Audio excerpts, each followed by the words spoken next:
Bonjour. Je suis heureux de vous retrouver pour ces deux affaires inédites des enquêtes impossibles. En Alaska, une fillette de 11 ans part se promener en compagnie d'une camarade. Cette dernière fait une chute et se blesse légèrement. Elle rentre chez elle se faire soigner après avoir demandé à son ami de l'attendre. À cet instant précis, son destin bascule. En 1991, en Alaska, alors que l'été touche à sa fin, les enfants de la petite ville de Taslina profitent des derniers beaux jours. La rentrée des classes approche et bientôt l'hiver s'abattra sur l'Alaska. La famille Lemaire mène une vie paisible, partageant son temps entre la pêche, la chasse et les balades en quad. Leur fille aînée s'appelle Mandy, elle a 11 ans. Mandy, c'était un garçon manqué et une vraie petite fille à la fois. Elle était aussi à l'aise dans une robe lors des grandes occasions que dans une paire de bottes pour aller pêcher dans la rivière.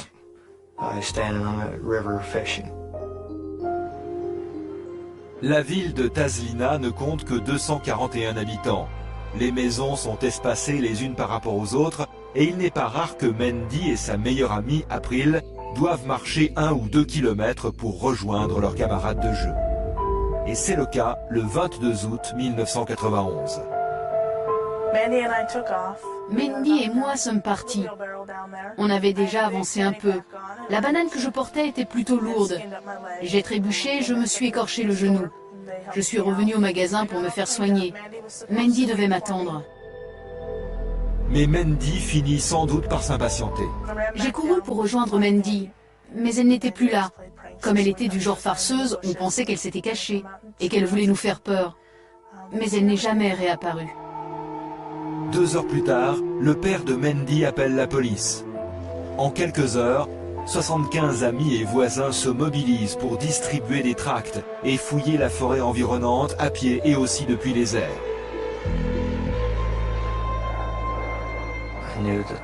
Je savais qu'il s'était passé quelque chose. Il était impensable qu'elle se soit perdue. L'agent Jim McCann n'hésite pas à faire 5 heures de route depuis Fairbanks pour participer aux recherches. J'avais le sentiment que la fillette ne s'était pas fait attaquer par un grizzly et qu'elle ne s'était pas non plus perdue dans les bois, en tout cas, d'après ce que j'avais lu dans les journaux et d'après ce qu'on m'avait raconté par téléphone. C'est l'affiche qu'ils ont préparée quand ils ont découvert que Mandy avait disparu. Avis de recherche, Mandy Lemaire, blonde, longs cheveux raides, 1,50 m, entre 47 et 50 kg, 11 ans. J'ai ajouté « c'est ma meilleure amie ». Les recherches durent plusieurs jours. On fait venir des chiens, mais ceux-ci ne retrouvent pas la trace de Mandy. Je n'avais jamais vu une telle mobilisation, une telle solidarité, c'était incroyable. Tous les habitants de la vallée s'étaient mobilisés. Malheureusement, après 10 jours de recherche, le corps de Mandy finit par être retrouvé. La fillette a été tuée par balle. On l'a retrouvée à environ 1,5 km de son domicile, au bord d'une route isolée, dans un autre quartier. Son corps gisait près de la route qui mène à la rivière. À moins d'avoir traversé pareille épreuve, il est impossible de s'imaginer ce que c'est. Et je ne peux pas le décrire non plus. À l'époque, ma femme n'a pas supporté. Quelles que soient les circonstances, on se sent toujours coupable. Et ça, c'est terrible. Si je n'avais pas trébuché, que serait-il arrivé? Je me souviens d'avoir parlé à ma mère. Que serait-il arrivé si je n'avais pas trébuché? Quelques jours avant la découverte du corps de Mandy, de fortes pluies s'abattent sur la région, faisant disparaître les éventuelles preuves, ainsi que les éventuelles empreintes de pas et traces de pneus. Il était évident que Mandy n'était pas morte tout de suite et qu'elle avait essayé de s'enfuir. On a retrouvé de la terre sous ses petits ongles cassés. En l'espace de quelques minutes, la petite Mandy Lemaire s'est volatilisée. Elle a disparu le temps que sa camarade rentre chez elle se faire soigner une égratignure. Que s'est-il passé durant ce court laps de temps? Le corps de la fillette est autopsié. En plus d'une agression sexuelle, l'examen révèle que 2 balles de carabine de calibre 22 l'ont frappé à bout portant. Alors le prédateur appartient-il à la communauté? Ou s'agit-il d'un prédateur extérieur au village? Lors de l'enquête, un informateur indique à la police que David De Forest, un ouvrier du bâtiment, s'intéresse de très près à l'affaire et n'a de cesse d'en parler avec ses collègues. 20 ans plus tôt, David De Forest avait déjà été condamné pour vol de voiture dans l'État de New York et il semble encore connaître quelques démêlés avec la justice. Il avait quitté l'État, il avait eu des problèmes et il était aussi suspecté de meurtre dans un autre État. David De Forest nie toute implication dans le meurtre de Mandy. Son employeur confirme d'ailleurs sa présence au travail le jour de la disparition de la fillette. Il n'est donc pas suspecté. Il détient en revanche de précieuses informations. Il déclare avoir aperçu Charlie Smith Hart, un habitant du coin, au volant de sa camionnette sur la route même où Mandy a été vue pour la dernière fois. Les enfants du coin l'aimaient bien, ils avaient l'habitude de venir le trouver dans son atelier pour qu'il répare leur vélo. Il leur donnait des bonbons, bref, son cas nous intéressait. Sidérurgiste à la retraite de 61 ans et 2 fois divorcé, Charlie Smith Hart vit dans un atelier de fortune situé derrière la maison de sa mère. Et il se trouve qu'il a participé aux recherches pour retrouver Mandy. Il n'a jamais inscrit son nom sur les listes à la caserne pour signaler qu'il faisait partie des équipes de recherche. Il se rendait sur les lieux, traînait un peu, puis s'en allait. Ça nous a paru étrange. Cependant, Charlie Smith Hart nie sa présence sur les lieux du crime le jour de la disparition de Mandy et déclare avoir un alibi. Il prétend qu'il regardait la télévision avec sa mère, un alibi confirmé par celle-ci. God knows he didn't do it. And the person who committed this crime knows that Charles didn't do it. Dans une petite ville comme Tazlina, vérifier un alibi est plus facile que dans une grande ville, et très vite les enquêteurs trouvent une première faille. Ils découvrent que la mère de Charlie Smith Hart, Lucy, faisait ses courses à l'épicerie du coin le jour même de la disparition de Mandy et qu'elle a réglé ses achats par chèque. La date et l'heure sur le ticket coïncidaient. Il était 15h17. À l'heure où Lucy avait déclaré être chez elle avec son fils. Elle ne l'était pas en fait. Elle faisait des courses à l'épicerie. Tout à coup, l'alibi de Charlie ne tenait plus. Sa mère était à l'épicerie à 15h17, et non chez elle, comme le déclarait Charlie. Il n'avait donc plus d'alibi au moment de la disparition de Mandy. À plus de 300 km de là, à Anchorage, les enquêteurs utilisent un ruban adhésif pour rassembler les éventuels indices semés par le tueur. La moindre petite particule reste collée au ruban adhésif, mais l'adhésif permet de la retirer facilement pour qu'elle puisse ensuite être analysée. Les enquêteurs remarquent alors ce qui constitue peut-être leur premier indice. Nous nous sommes regardés et j'ai dit, vous avez vu, il y a quelque chose qui brille, regardez. Alors, on a continué de chercher. Les sphères ainsi trouvées ne sont pas plus larges qu'une tête d'épingle. Observées au microscope optique, elles ressemblent à du métal. Les enquêteurs trouvent aussi plusieurs fibres rouges et bleues, ainsi qu'un fragment de peinture jaune. Ces indices microscopiques suffiront-ils pour conduire les enquêteurs jusqu'au meurtrier? L'analyse des débris métalliques s'apparente aujourd'hui à une science presque exacte. Des appareils comme le chromatographe gazeux, généralement associé à un spectromètre de masse, permettent de déterminer la composition de minuscules fragments recueillis sur une scène de crime. Des résultats spectaculaires ont été obtenus grâce à ces techniques. Je me souviens par exemple d'une affaire étonnante. Pour se débarrasser d'un rival, un meurtrier avait placé une bombe sous le châssis de sa voiture. L'engin infernal explosa et le conducteur fut tué. En analysant des granules en plastique de la taille d'un grain de sable éparpillés sur le lieu de l'explosion, des enquêteurs étaient parvenus à retrouver l'origine du lot de dynamite ayant servi à l'attentat et à remonter donc la piste du tueur.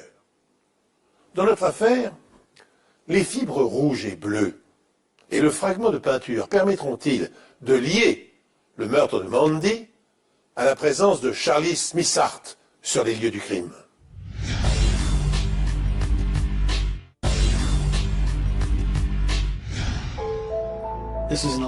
Il s'agissait d'une fillette de 11 ans, à qui on avait sauvagement ôté la vie, qui avait été brutalement assassinée et dont on avait lâchement abandonné le corps au fond des bois. Ça n'a pas été facile pour tous ceux qui ont travaillé sur cette enquête, y compris pour moi. Dans les semaines qui suivent le meurtre de Mandy Lemaire, les enquêteurs tiennent une piste sérieuse. Un témoin déclare avoir vu Charlie Smith-Hart non loin de la maison de Mandy le jour de son enlèvement. Par ailleurs, des jeunes filles apportent un témoignage encore plus accablant. Dans les semaines précédant la disparition de Mandy, des témoins ont dit avoir vu Charlie Smith-Hart, un homme d'une soixantaine d'années, inviter des fillettes qui ressemblaient comme deux gouttes d'eau à Mandy Lemaire à monter dans sa voiture. La ressemblance était étonnante, à tel point que la mère de l'une des fillettes en question, en voyant l'avis de recherche de Mandy dans le journal, avait cru voir le portrait de sa propre fille. Munis d'un mandat de perquisition, les enquêteurs saisissent la camionnette de Smith-Hart pour y effectuer des analyses médico-légales. Au moyen d'un ruban adhésif, les enquêteurs prélèvent des particules microscopiques à l'intérieur de la camionnette. Pendant l'interrogatoire de Smith-Hart, un nouvel élément attire l'attention des enquêteurs. Je ne pouvais pas quitter sa chemise des yeux, elle était pleine de petits fragments étincelants. Alors j'ai fini par lui demander « C'est quoi ces petits trucs qui brillent sur votre chemise ?» Et il a répondu « Je sais pas, du cuivre, de l'aluminium, je polis plein de trucs. » Cet indice mène les enquêteurs tout droit à l'atelier situé derrière la maison de la mère de Smith-Hart.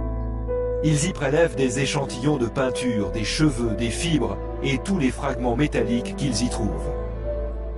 Ils saisissent également quelques-uns des bleus de travail de Smith-Hart. Toutes ces preuves sont envoyées à Chicago, dans l'Illinois, à Skip Palahniuk, un microscopiste médico-légal.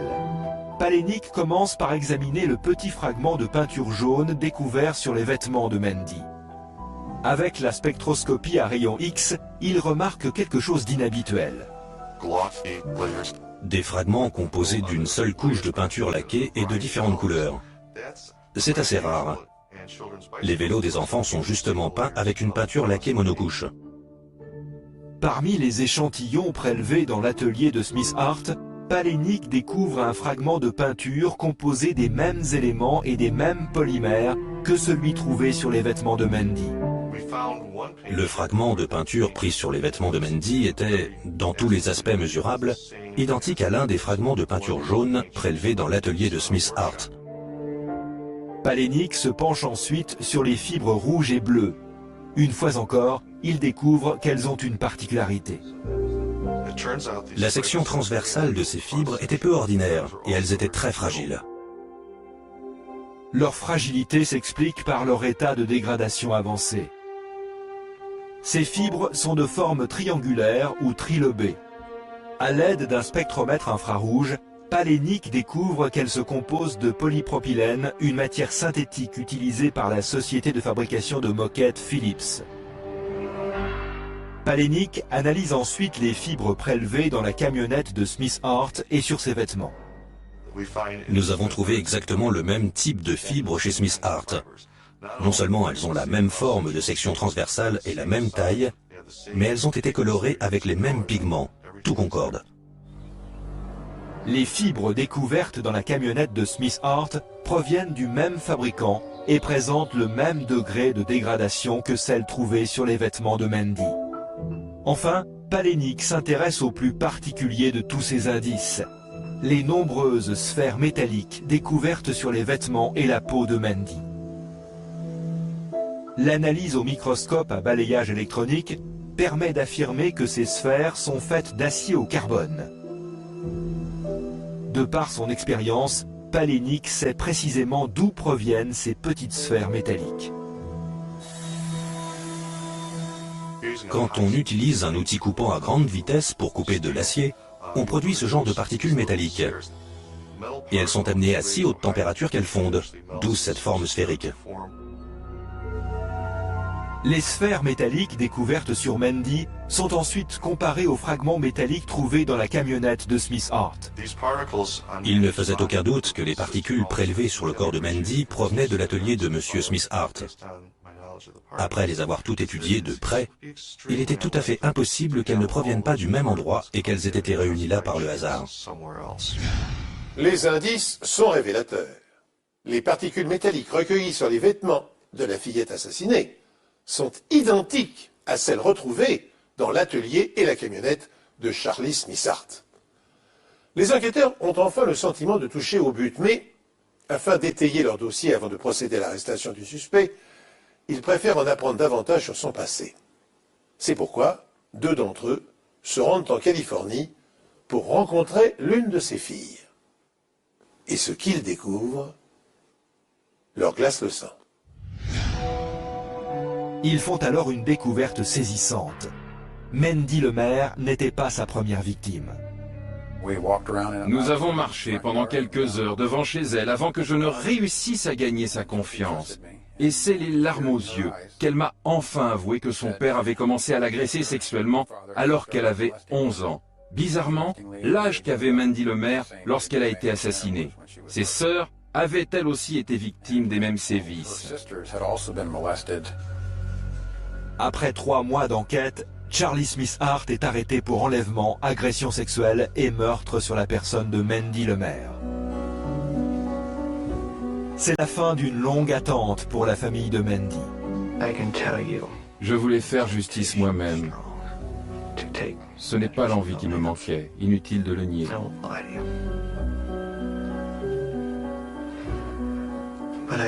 Mais j'ai fini par réaliser que ce serait bien trop difficile à expliquer à mes 2 garçons.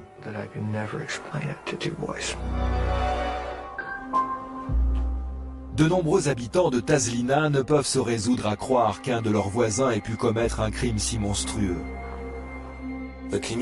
La population de Tazlina était divisée en 2 camps dans cette affaire, les Amérindiens et les Blancs. Mendy était blanche et Charlie indien. Il y avait donc un grand clivage. La communauté blanche était persuadée que Charlie était impliqué, tandis que la communauté amérindienne soutenait le contraire. Le procès de Charlie Smith Hart commence en 1993, 2 ans après le meurtre de la fillette. Chaque jour du procès, les parents de Mendy et leurs 2 fils sont assis au premier rang. Smith Hart ne cesse de clamer son innocence.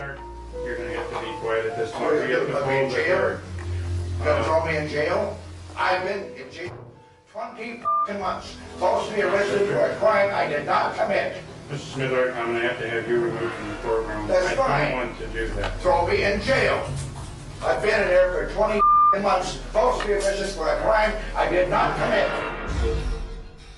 Les procureurs affirment que les sphères trouvées sur la chemise de Smith Hart ont été formées à partir de l'acier en fusion provenant de son propre atelier. Smith Hart portait cette même chemise lorsque sa route a croisé celle de Mendy, qui allait voir ses amis. On ignore si Mendy est monté de son plein gré dans la camionnette de Smith Hart ou s'il a dû l'emmener de force. Suite à l'expertise médico-légale, on sait que les sphères métalliques sur les vêtements de Smith Hart se sont déposées sur le siège de sa camionnette pour ensuite s'accrocher aux vêtements de Mendy lors de son enlèvement. On a aussi trouvé dans la camionnette et sur Mendy les mêmes fibres synthétiques bleues et rouges de forme trilobée utilisées pour la fabrication de moquettes. Un éclat de peinture laquée jaune provenant de l'atelier de Smith Hart avait également été trouvé sur Mendy Lemaire. Après 2 semaines passées dans la forêt et malgré de fortes pluies, les preuves matérielles pouvaient encore parler. On n'a jamais retrouvé l'arme du crime. Les procureurs pensent que Smith Hart s'en serait débarrassé dans la rivière de Tazlina. Type of killer don't do this again, and hopefully I'll still be locked up. And then, what are you people going to say? If it happens, my way of thinking, you're an accessory to him, and the troopers that investigated this case, because I know I'm innocent. Lors du procès, le témoignage de Skip Palahniuk fait pencher la balance. Mon rôle consiste à faire état de mes découvertes scientifiques et à les défendre. Je ne suis du côté de personne, j'argumente juste mon point de vue. C'est ce que j'ai fait au tribunal, et je crois que j'ai réussi à donner une base à la réflexion des jurés et à leur verdict. J'ai trouvé leurs explications très claires. J'ai demandé à mon fils aîné s'il avait tout compris, et tout était clair. Ça devait donc être à la portée des adultes. Charles Smith Hart est reconnu coupable de meurtre, d'enlèvement et d'agression sexuelle. Et il est condamné à 114 années de prison. Monsieur le maire m'a présenté son fils. Le petit s'intéressait beaucoup aux sciences médico-légales. Ce jour-là, il m'a donné un dessin qu'il avait fait représentant la salle d'audience et sur lequel était écrit « Merci d'avoir aidé à arrêter l'assassin de ma sœur ». J'ai été très touché par ce geste. À Tazlina, tous les habitants se sont sentis concernés par cette affaire, chacun à leur façon. Je vis dans la maison où habitait la famille de Mandy. Son souvenir me hante. Même les odeurs me rappellent des choses. Mon fils dort dans son ancienne chambre. Sur la fenêtre, il y a un autocollant qu'on avait mis là ensemble, Mandy et moi. Il y a des gens qui disent qu'on devrait tourner la page. Mais on ne peut pas. J'ai traversé une épreuve horrible. Et depuis, le cauchemar continue. Le jour où Mandy aurait dû recevoir son diplôme, par exemple. D'ailleurs, pendant longtemps, je n'ai pas pu assister à ce genre de cérémonie. Et plusieurs années après, quand les amis de l'âge de Mandy se sont mariés, je n'ai pas pu me rendre à leur mariage. Ça me poursuivra toute ma vie. Elle n'est plus là. J'aurais aimé vivre tous ces moments-là avec elle. 6 ans plus tard, la Cour suprême d'Alaska annule la condamnation de Smith Hart sur le motif que certaines preuves que la défense avait voulu présenter avaient été réfutées. Tandis qu'il attend la réouverture de son procès, Smith Hart décède d'un cancer des poumons dans une prison d'Alaska. Après la justice des hommes, c'est donc celle de Dieu qui a réglé le sort du violeur et de l'assassin de la petite Mandy. Dans cette affaire, les enquêteurs ont bénéficié du fait que le village dans lequel s'était déroulé le drame ne comptait que quelques centaines d'habitants et que tout le monde se connaissait. C'est rarement le cas et quantité de crimes, hélas, restent impunis.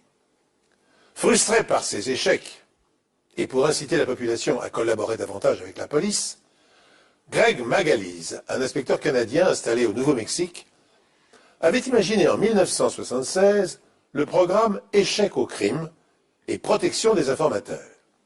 Il consiste à associer médias et citoyens pour lutter contre le crime et la délinquance. En échange de l'anonymat, d'une compensation financière et d'une protection, la police recueille auprès du public des renseignements susceptibles de faire progresser leur enquête. Ce concept a connu un succès très rapide. Il existe aujourd'hui 900 programmes échecs au crime dans le monde. Dans l'Ontario, au Canada, ils ont permis depuis 1984 l'arrestation de 63 000 personnes et la mise sous séquestre de 780 millions de dollars récupérés sous forme de biens volés et de saisie de stupéfiants. En France, bien que certains élus souhaiteraient le mettre en vigueur, ce type de pratique, qui peut s'apparenter à de la délation, est interdit par la loi. L'affaire que je vais vous raconter maintenant est à bien des égards extraordinaire. Car sans le savoir, la victime d'un crime a conçu l'outil scientifique qui, 13 ans après sa mort, permettra aux policiers de confondre et d'arrêter son meurtrier. Lorsqu'on interroge les amis et les collègues d'Helena Greenwood, on entend les mots brillante, calme, honnête et travailleuse. Helena a obtenu un doctorat en microbiologie et travaille comme cadre dans l'industrie de la biotechnologie. Non seulement c'était une scientifique formidable, mais elle était aussi douée pour le commerce. Il est rare de trouver deux facettes aussi différentes chez une même personne. Helena était avant-gardiste, surtout en ce qui concerne la technologie. Mais elle savait aussi que ce n'est pas la technologie qui fait vendre un produit. En réalité, c'est le besoin. S'il y a un besoin, alors c'est qu'un produit est nécessaire. Helena et son mari Roger, paysagiste de profession, habitent à Atherton. Une petite ville calme près de San Francisco. Notre histoire commence un samedi soir d'avril 1984, alors que Roger a quitté la ville pour un voyage d'affaires. Au beau milieu de la nuit, un homme pénètre soudain dans la chambre d'Helena et menace de la tuer. L'inconnu l'agresse sexuellement puis la dévalise avant de prendre la fuite. Le docteur Greenwood a décrit son agresseur comme étant assez grand et élancé, athlétique et typé, peut-être noir ou hispanique, avec un teint olive. Elle n'a pas pu voir son visage, parce qu'il portait un pull-over à capuche remonté de façon à ce qu'on ne voit que ses yeux. L'agresseur est entré dans la maison par une fenêtre de la cuisine. Mais c'est une amie d'Helena qui va découvrir une preuve clé, à côté de laquelle la police est passée. Dehors, sur la terrasse, près de la fenêtre de la cuisine, se trouve une théière appartenant à Helena. Heureusement, l'amie a la présence d'esprit de ne pas y toucher. La théière a été emportée comme preuve et envoyée au laboratoire médico-légal où on a prélevé les empreintes. Imaginez la théière. Il y avait 3 empreintes de doigts dans cette position, comme si quelqu'un avait ramassé la théière sur le rebord de la fenêtre et l'avait posée sur la terrasse. Helena dit à la police qu'elle a fait du thé avant d'aller se coucher et qu'elle a posé la théière sur le rebord de la fenêtre. Il semble que l'agresseur l'ait déplacée avant de se glisser par cette même fenêtre. Malheureusement, les empreintes ne correspondent à aucune de celles enregistrées par les services de police. Sans autre piste, l'affaire reste non élucidée jusqu'à l'année suivante. Un homme a été arrêté alors qu'il s'exhibait devant une petite fille de 12 ans devant un appartement à Belmont en Californie. Le suspect s'appelait David Paul Frediani. Belmont n'est qu'à 11 km de chez Helena. Le suspect, David Paul Frediani, est un comptable de 42 ans qui n'a jamais été arrêté. Comme Frediani ressemble à l'homme qu'Helena a décrit, la police compare ses empreintes avec celles relevées sur la théière. Elles correspondent. Je lui ai posé la question. Il avait nié toute implication dans l'agression sexuelle de Madame Greenwood. Je me souviens lui avoir demandé « Vous n'avez jamais agressé cette femme ?» Et il a répondu « Non, jamais ». Ils lui ont ensuite dit « Nous avons vos empreintes ». À ce moment-là, d'après l'inspecteur Chaput, Frediani a pris une profonde inspiration et s'est mis à trembler. Il pouvait même voir sa poitrine se soulever. Puis il a déclaré quelque chose du style « J'étais vraiment saoul quand j'ai fait ces choses ». Ensuite, il a demandé un avocat et a refusé de parler. Lors de l'audience préliminaire, où Helena et Frediani étaient tous deux présents, on lui a demandé si elle pouvait l'identifier. Mais elle n'a pas pu être affirmative. Et c'est de là qu'est né le plus grand mystère de toute cette affaire. Mais les empreintes sur la théière sont tout ce dont l'accusation a besoin. L'affaire va donc devant les tribunaux. Le procès pour agression sexuelle étant en instance, Helena Greenwood et son mari Roger déménagent de San Francisco à San Diego. Elle trouve du travail chez GenProbe, une firme de recherche biomédicale qui cherche comment diagnostiquer les maladies grâce à l'ADN. Ce serait plus précis et plus exact. Cela permettrait aussi de faire des analyses plus rapidement et de réduire les échéances de quelques semaines à quelques jours, voire de quelques jours à quelques minutes. Avant l'ouverture du procès au cours duquel doit comparaître son violeur présumé, Helena Greenwood et son mari avaient pris la précaution de déménager de San Francisco à San Diego. Se croyant à l'abri, la jeune femme avait repris une vie normale et était devenue vice-présidente d'un important centre de recherche biotechnologique. Un matin, alors que son mari est déjà au travail, Helena s'attarde chez elle pour téléphoner et préparer des dossiers en vue d'assister à une réunion importante.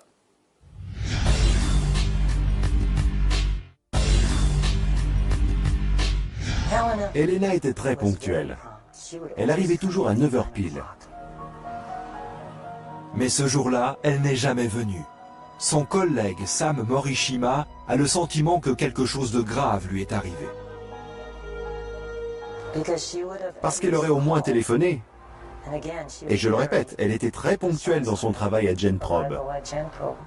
Elle arrivait à 9h, surtout si elle avait une réunion. Les collègues d'Helena appellent son mari à son travail.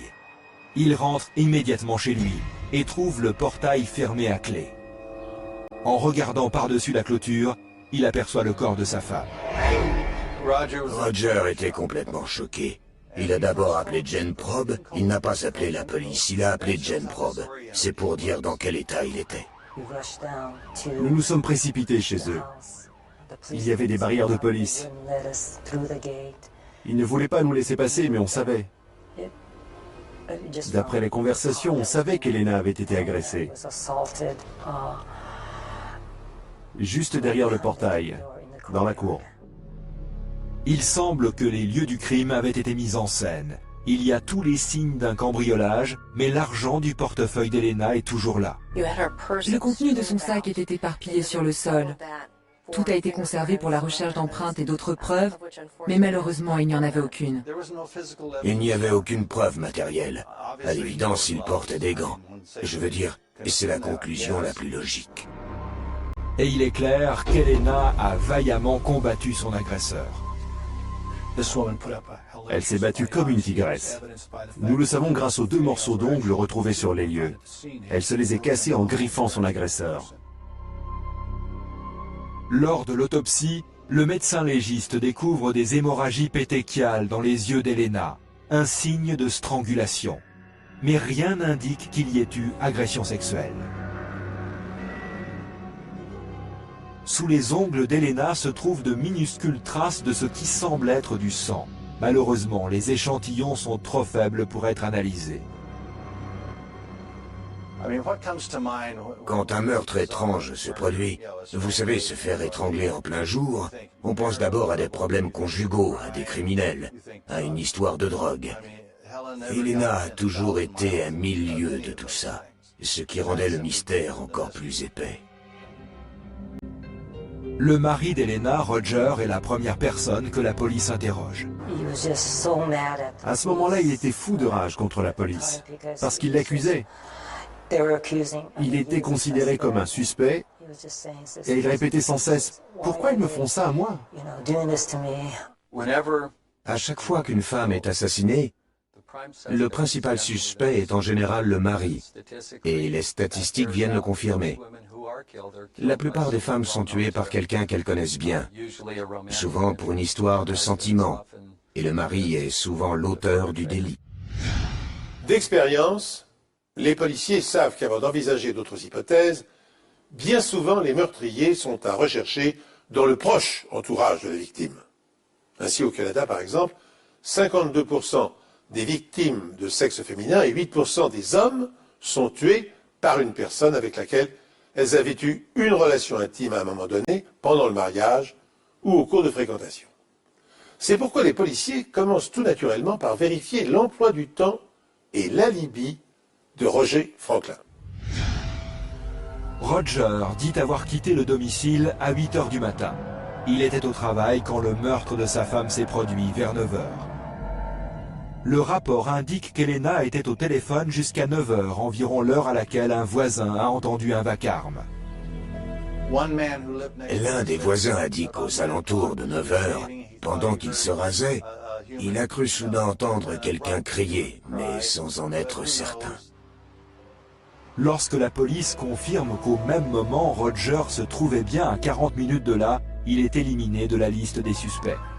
Le meurtre d'Elena signifie également qu'elle ne pourra jamais témoigner au procès pour agression sexuelle à San Francisco. J'ai reçu un appel de Roger Franklin, le mari du docteur Greenwood. Il m'a annoncé que sa femme venait d'être assassinée dans la région de San Diego, où il résidait depuis l'agression sexuelle. J'ai été écœuré quand il m'a dit que son sac avait été retrouvé près d'elle et que ses clés de voiture et ses cartes de crédit étaient toujours là. Ça ne semblait pas être un vol. David Paul Frediani, l'homme accusé de l'agression sexuelle sur Elena, était en liberté sous caution au moment du meurtre de celle-ci, mais il assure qu'il se trouvait à San Francisco, à 800 km de là. Naturellement, les enquêteurs se méfient. Il était la seule personne au monde à avoir un mobile pour ce meurtre. À peine 3 semaines avant son témoignage dans le procès pour agression sexuelle, Elena Greenwood est assassinée dans son jardin. David Paul Frediani se rend comme prévu au procès pour l'agression sexuelle d'Elena. Les procureurs ont ses empreintes retrouvées sur la théière d'Elena, mais aussi des preuves sérologiques. Nous avons prouvé que le sperme sur l'oreiller de la chambre d'Elena Greenwood était d'abord bien du sperme et appartenait à un individu de groupe sanguin O, se trouvant être un sécréteur de type phosphoglucomutase 1. Tout ceci correspondait au groupe ABO de Frediani. En 1985, l'analyse ADN en est encore à ses prémices. Finalement, lorsqu'il se trouve confronté aux empreintes et aux preuves sérologiques, Frediani ne conteste pas l'agression sexuelle et est condamné à 5 ans de prison.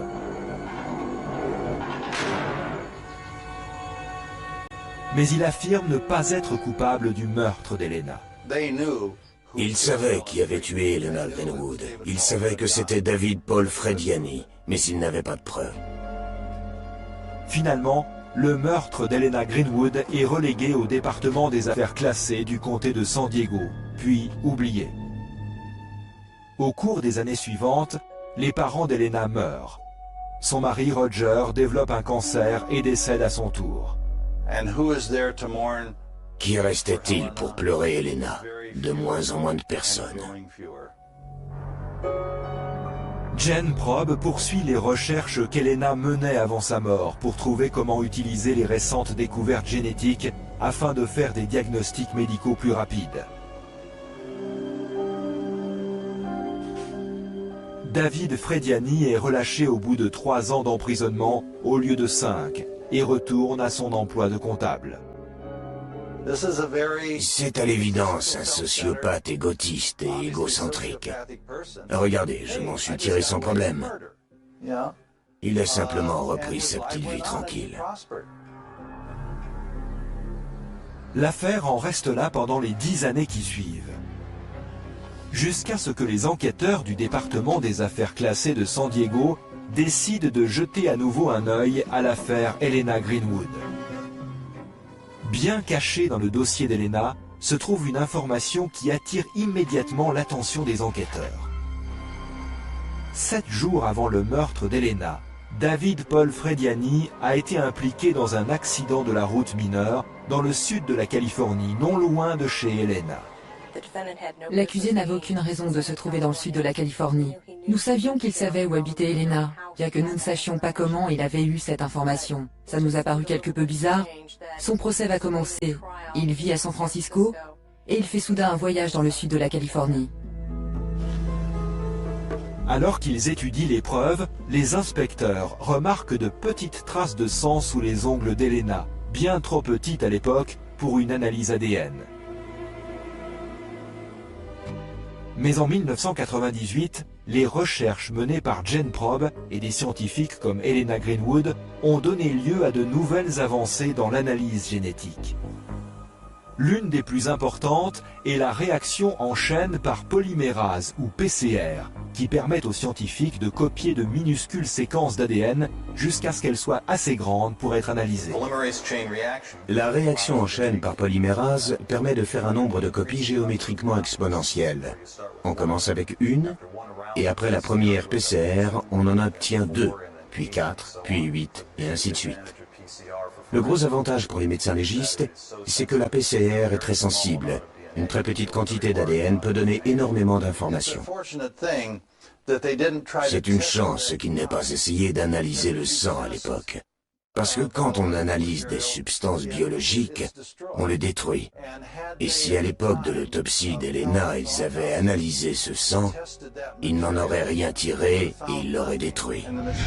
Une chance, en effet, que les experts médico-légaux aient conservé les prélèvements recueillis sur la scène de crime sans les détériorer en essayant d'en tirer des indices, puisqu'au milieu des années 80, la science ne le permettait pas encore. Les techniques de prélèvement et d'analyse ADN n'ont pas cessé de s'améliorer. En 1993, il fut ainsi possible de vérifier, grâce à l'ADN mitochondrial, que le prince Philippe, époux de la reine d'Angleterre, était un descendant direct de la belle-sœur du tsar Nicolas II, exécuté par les bolcheviks en 1917.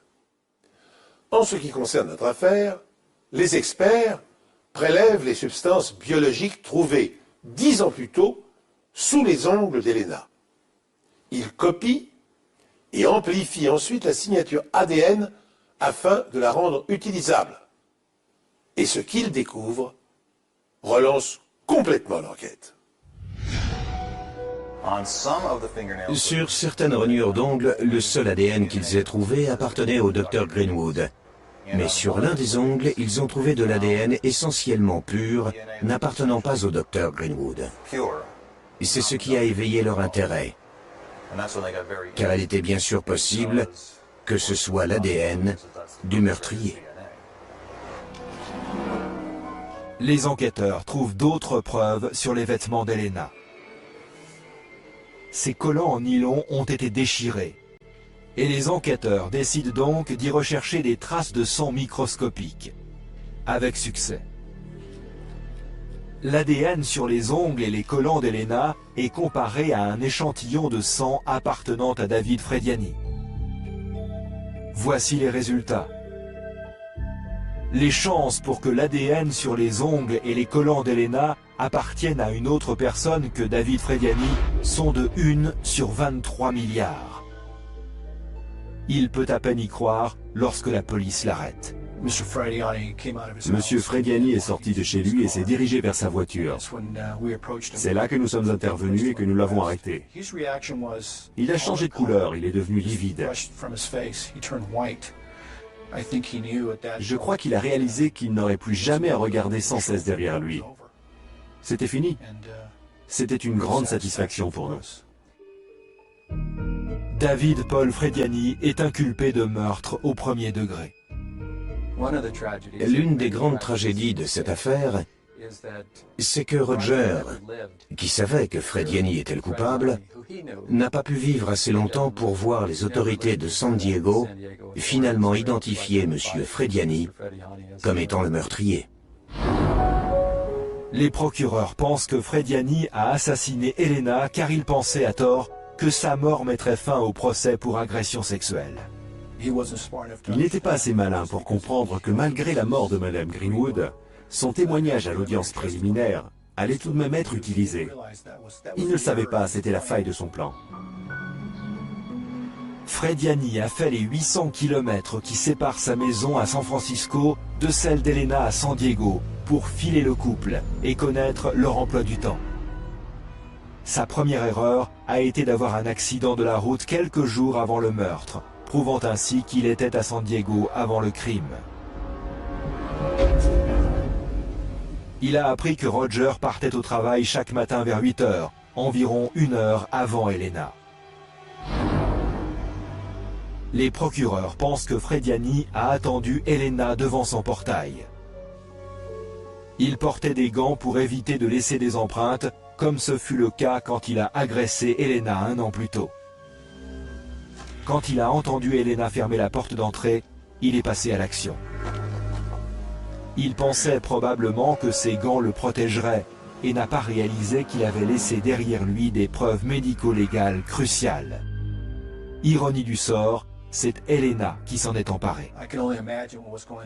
J'imagine ce qui a pu se passer par la tête d'Helena quand elle a compris que cet homme lui voulait du mal. Peut-être que c'est pousser la réflexion un peu trop loin, mais nous savons avec certitude qu'elle a vraiment griffé comme une folle. Je me demande si elle s'est dit « Je vais laisser des preuves pour indiquer qui est le meurtrier. Je vais sûrement mourir, mais je vais laisser quelque chose pour que vous sachiez qui m'a tué. » Je crois que c'est ce qui s'est passé. Au procès, lors de son contre-interrogatoire, Frediani reconnaît être coupable de l'agression sexuelle, mais pas du meurtre.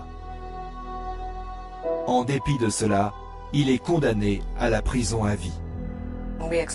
Nous attendons des victimes qu'elles témoignent, et c'est ce qu'a fait Helena Greenwood. Elle a témoigné contre l'accusé lors de l'examen préliminaire, puis il l'a traqué et l'a assassiné. Aucune condamnation ne pourra venger ce qui lui est arrivé. L'ironie, c'est que ce sont les recherches qu'elle avait menées qui ont aidé à arrêter le tueur. Faute de moyens d'investigation scientifique probants au moment du meurtre, l'affaire Helena Greenwood avait dû être classée. Plus de 10 ans plus tard, le shérif adjoint Laura Heilig, du département des homicides de San Diego, décide de rouvrir le dossier. Heilig, 49 ans, compte plus de 100 enquêtes criminelles à son actif. Par ailleurs, dotée d'une persévérance peu commune, elle tente de résoudre les 300 meurtres non résolus depuis 1934. Laura Heilig analyse les indices recueillis après le meurtre d'Helena et conservés dans les archives de la police. Alors il y a ses vêtements, un bâton de rouge à lèvres et 2 enveloppes scellées. L'une d'elles contient une boîte en plastique dans laquelle se trouvent des morceaux d'ongles de la victime. Heilig envoie les résidus à l'Institut de recherche sérologique de Richmond, en Californie, pour analyse. Elle craint que l'ADN se soit dégradé au point d'être inutilisable. Mais la chance lui sourit. Et nous connaissons la suite. Après l'annonce du verdict et la condamnation de Frediani, Laura Heilig téléphone au père d'Helena qui vit à Londres. Âgé et malade, ce dernier n'a pas la force de répondre. C'est le voisin qui le soigne qui prend le message. Dites au père d'Helena que l'assassin a été arrêté grâce aux travaux de sa fille sur l'ADN, lui dit le shérif adjoint. Il restera derrière les barreaux jusqu'à la fin de ses jours. 11 heures plus tard, Sidney Greenwood, le père d'Helena, rendait son dernier souffle, l'âme en paix. Et c'est ainsi que se termine cette émission. Merci de nous rester fidèles. Rendez-vous bientôt sur cette antenne pour un nouvel épisode des Enquêtes Impossibles. Le matin du 17 juin 2023, Marseille s'est révélée dans